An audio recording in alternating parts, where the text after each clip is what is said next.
आज हम लोग करेंगे क्वेश्चन नंबर 30, जिसमें कहा गया है in a typical Indian buggy a wooden plate is fixed on a rear on which one person can sit. ठीक है.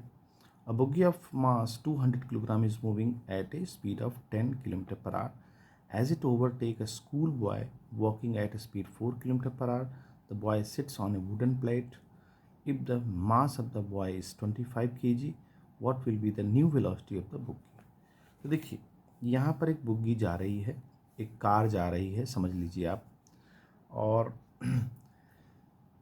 ये जो लड़का है वो भी सेम डायरेक्शन में मूव कर रहा है, और ये जो है बुग्गी जो है ओवरटेक करती है उसको, और जैसे ही ओवरटेक करती है उस समय जो है लड़का उछल करके बैठ जाता है इस पर जंप करके.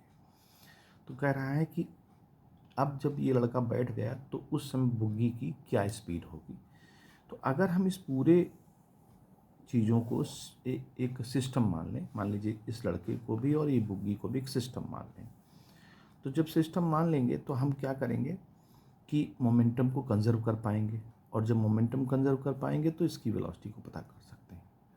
अब ये लड़का चूँकि इस डायरेक्शन में मूव कर रहा था 4 किलोमीटर पर आवर की स्पीड से, मास दिया हुआ है, बुग्गी का मास दिया हुआ है और उसकी स्पीड दे रखी है.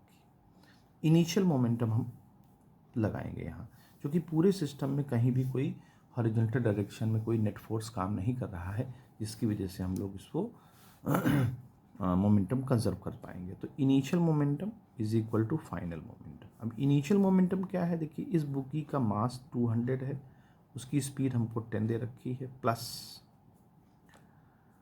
इसका मास 25 है और इसकी जो स्पीड है वो 4 किलोमीटर.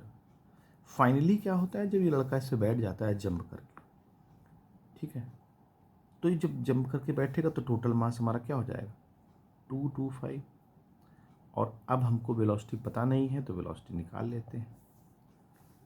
ठीक है, अब आगे देखते हैं. तो इसका आ जाएगा 2000 plus 100 is equal to 225 into V. V की वैल्यू पता करने के लिए 2100 बाई 225. अब अगर इसको हम कट करते हैं तो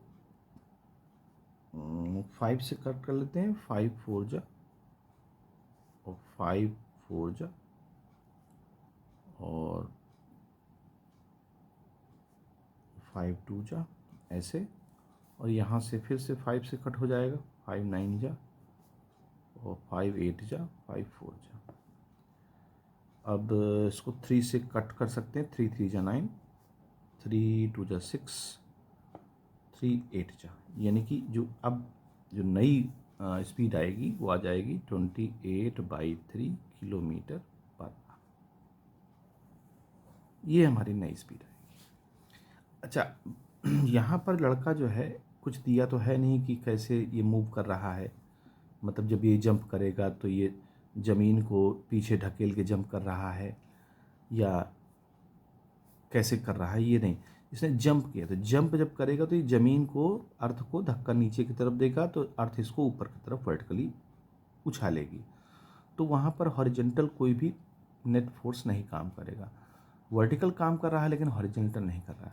हाँ, अब ये लड़का जो है पैर ऐसे करके अर्थ को खींच करके बैठता तो बात अलग होती, फिर उसकी जो है वेलोसिटी वहाँ पर कुछ अलग आ जाती, और जब इंटरनली जो बैठता है इसके अंदर तो उसकी फोर्स अलग हो जाती, यानी कि हॉरिजॉन्टल फोर्स भी चेंज हो जाती. बट यहाँ पर जो जंप करके वो बैठ रहा है इसलिए इसमें कोई भी चेंज नहीं आएगा नेट फोर्स हॉरिजॉन्टल डायरेक्शन में, जिसकी वजह से हमारी मोमेंटम को कंजर्व करने में आसानी होगी. तो इस तरह से इस क्वेश्चन को